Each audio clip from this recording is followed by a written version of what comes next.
When I first heard about HIV criminalization, it was through Facebook. It made me curious as to what, the laws here in California were, because I found out I was positive in Los Angeles.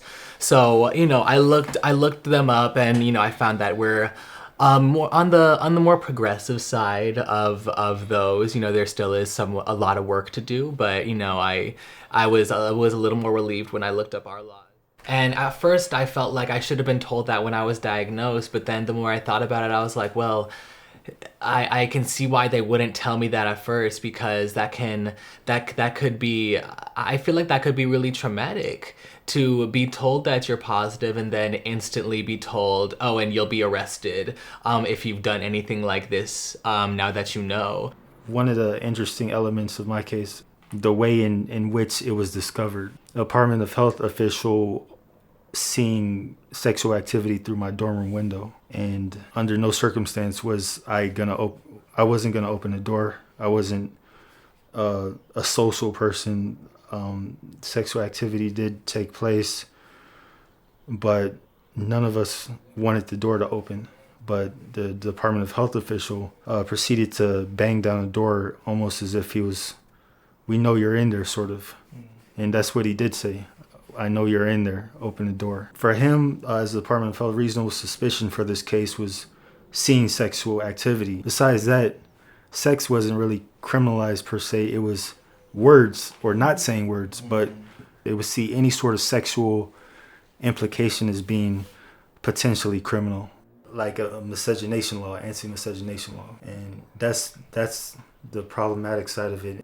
I remember one of the reasons, there were a lot of reasons that played into me wanting to be open about my status. But one of them was that. I was like, okay, I just know that if I am open about this and I make sure everybody knows, then there isn't anybody that can go back and say, oh, well, you didn't say this. Because at first I was thinking, okay, well, if I, because I was thinking, I don't want to like text people this. I don't want to have it in writing. But you have documentation. But you have to have documentation, because if I just tell you, and I just tell you verbally, that I'm positive, and, if you're out and you maybe sleep with somebody else, and maybe, and if something happens, how am I supposed to prove that I told you if it was a verbal thing? There's no way that I can prove that. And people are automatically going to think that, that I did do it if there ever was a situation like it. So I feel like it forces, laws like that force people to either be completely isolated from the world and cut themselves off and never let anybody in, or you have to be willing to deal with the fact that everybody could possibly find out. And it doesn't respect people's privacy, or people's, want to be confidential. That can be, it can be a safety issue for people. It forces somebody to either completely isolate themselves or have to be out in the open. No, I think that in some ways it just reinforces a narrative that so many people that are not people of color believe in the back of their minds, of like this hyper masculine, hyper promiscuous, like black man that is coming to take your daughters or coming to take your sons, or whatever the case may be. And I feel like in some ways these laws perpetuate that stereotype, that idea that, that black men are only out here to like have sex and like ruin families, that we're not capable of having conversations around sexual health or health in general, that we're not able to do all the things that everybody else does. Like that sex is such a foreign thing, or this fetishized thing among black men, especially when you're a black gay man. It's fascinating, and it's its own problem within in and of itself. And I can't, as a person living with HIV and a black man and a black gay man, like it's hard, you can't separate the three things. You can't separate like criminalization from being black. Certain cases are predominantly, men of color, and then predominantly people of color tend to be more or less insured, tend to be less in care, tend to not know their status as much. You set it up to just incarcerate more black bodies. this doesn't help the process. Criminalizing people and throwing them in jail for this does not, stop new cases from coming up. It does not stop the spread of HIV. It makes it worse. It limits the people who are getting tested because Exactly. most of the laws say that if you know your status, you can know, be charged. but if you don't know, you can't. And if there's and even if you think that you do know, or you think you might know, you don't want to have it documented that you know. So it's like, why would I get tested and learn my status when it could just give somebody another reason to throw me away? Yeah.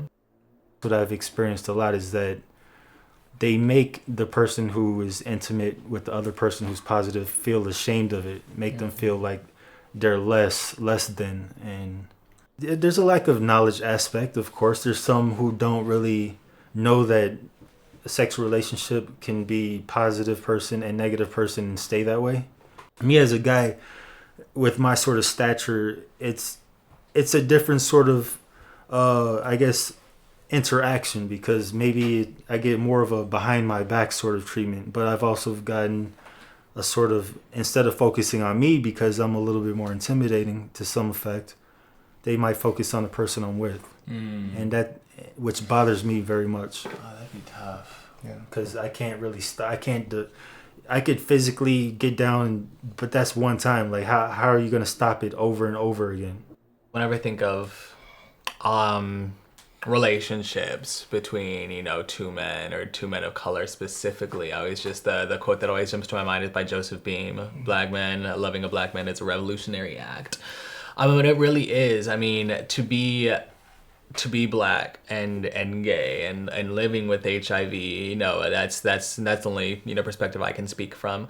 But it's like, you don't fit in the black community because you're gay, because they don't want to accept you for that. You don't fit in the gay community because you're black and you're fetishized, or people are just like, it's just their preference that they don't want to be with a black guy, or if they preference or all these things, or you don't fit in for being positive because people are like, oh, I'm clean, you be too, things like that. So it's like, to be like that, it's to be constantly told that you aren't going to find love, that you don't deserve it. In the back of some people's minds, like, when you're a black gay man, like, there's a sense of inevitability that you are HIV positive, because that's how HIV has been, like, that's how the HIV epidemic, like, started. Like, in San Francisco, those were the people that people knew of being gay, like the 4 H's, or that originally associated with HIV. They were all just really wrong and really racist against certain populations, against Haitian population, against other black communities, against gay people, against so many other communities. And so, like, people in the back of their mind still have this idea that all gay people have HIV or AIDS, because people don't know the difference. Yeah. And I think that's a lack of education, not necessarily a fault of the people, but there's always that sense in a lot of people's minds when they find out you're gay, it's like, oh, you obviously have HIV. So I don't think that what you were saying, that there's a stigma for you with your partners around, like, them being shamed for being with someone who's HIV positive. I think for us, it's kind of assumed that if 2 gay men together, like, both of them are probably positive. Yeah. Being HIV positive brings a sort of baggage of you're not healthy, but you could be healthy and positive, and I think people kind of forget that. Whatever, you could be healthier than someone who's not positive at any point in time. So 2 things. One, like, your experiences have been have shown you a lot over the last couple of years, and you've seen things, like, from a perspective living with HIV that a lot of us that goes through a lot of our minds quite often, and I'm wondering, like, what sustained you, like, what kept you, like. I think I was borderline more lucky than some people might have known. Is that, like, for instance, in my earlier case, there were strangers that did try to participate and help me at the time period. Also, the girl that when I had my first charge, that girl became the first person that was my first open, I'm positive and she's negative relationship. She gave me the hope and the ideal that someone out there would not care about it as much as everyone around ourselves cared about it, or would not look down upon me or think less of me. And so that helped me a lot, because if everybody, completely every single person in the world looked down like I saw many people do, look down on me, then I think I would have been totally different. I think I would have went crazy somehow. And that really mattered to me. That's why these individuals throughout my history they matter to me more than maybe any future relationship.